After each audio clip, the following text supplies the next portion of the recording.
So first things first, happy Thanksgiving to all of those who celebrate. I hope everybody had a wonderful and relaxing time with friends, family, or by yourself. Whether you celebrate or not, I just hope you had a great break. Today we're going to be focusing our attention, given the fact that it is Black Friday, we're going to be focusing our attention on a brand new original creation by Nomad Profumo. This one is called Scent Memory Singapore. So this one, of course, is inspired by the country Singapore. I'm excited to give you my thoughts on this brand new fragrance, so make sure to stay tuned.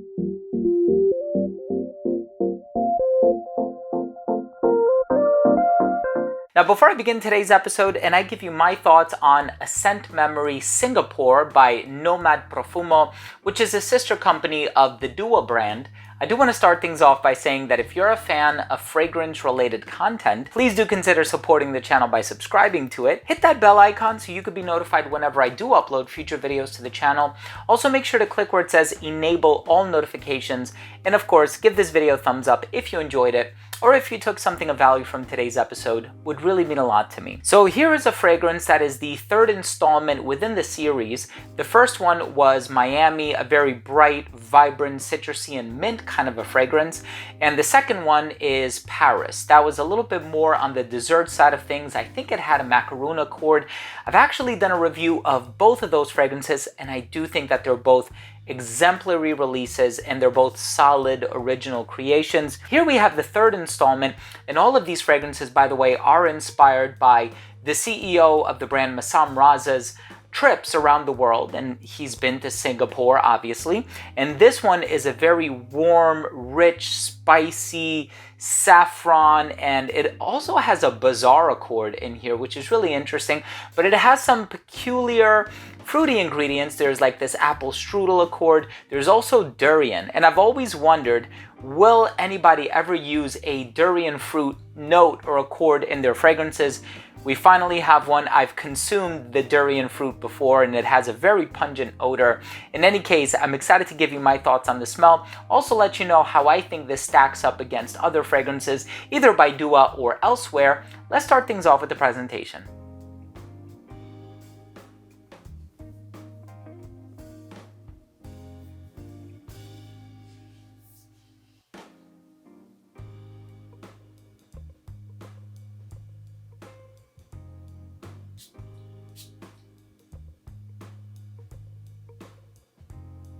Going back to what I was saying before, when it comes to the spices and the fruits and the woods and the amber and all of that stuff, you actually get a little bit of everything in this fragrance, which is really impressive to say the least, because a lot of times it seems like the spices might overpower or the fruits might overpower, or despite the fact that there's a presence of a lot of sweet ingredients in the note breakdown, that they won't be as noticeable as one would hope. In the case of this fragrance, it goes in every direction. It's richly complex, it's spicy, it is sweet, it has a sort of vanilla tonka bean ambery thing happening in here. And in the opening, you do have that bursting with, at the seams, sort of saffron ingredient.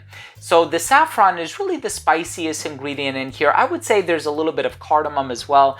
Could be coming from that bazaar accord that is listed in the note breakdown. And I thought to myself, wow, I actually do get a clear picture of everything that is listed in the note breakdown. I get that spice in the opening on account of the saffron. I get the sandalwood that's in here. It's very rich and creamy and detailed in its appearance, but I'm also getting a touch of that sweetness as well, which is coming from the tonka bean, and perhaps a little bit of that fruitiness, actually giving off that fructose or that sweet fruity vibe.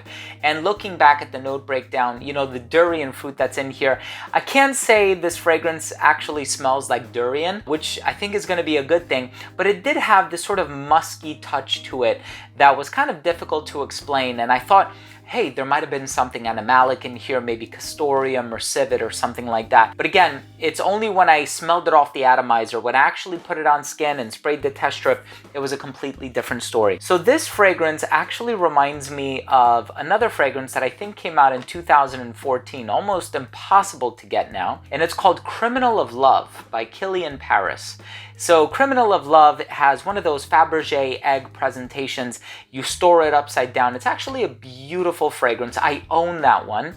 And so I'm smelling it and I'm like, this kind of has a resemblance to something else that I've tried And thinking back on everything that I've had in my collection, which is a pretty big collection, that is really the only one that I could compare it to, with the exception that this fragrance seems to go in a bit of a fruitier direction. So it's not an exact inspiration per se, and even if it were, like, what are the odds of somebody actually owning or having tried Criminal of Love? But it has that same sort of a sandalwood papyrus vibe that I would kind of consider or describe as a sweeter Santal 33. So if you can imagine a sweeter and spicier Santal 33, that's kind of what you're going to get from this fragrance, which right away, it impressed me wholeheartedly. I said, this is a really interesting fragrance, especially given the parameters of wanting to wear something that's sweeter, spicier, richer right around this time of the year.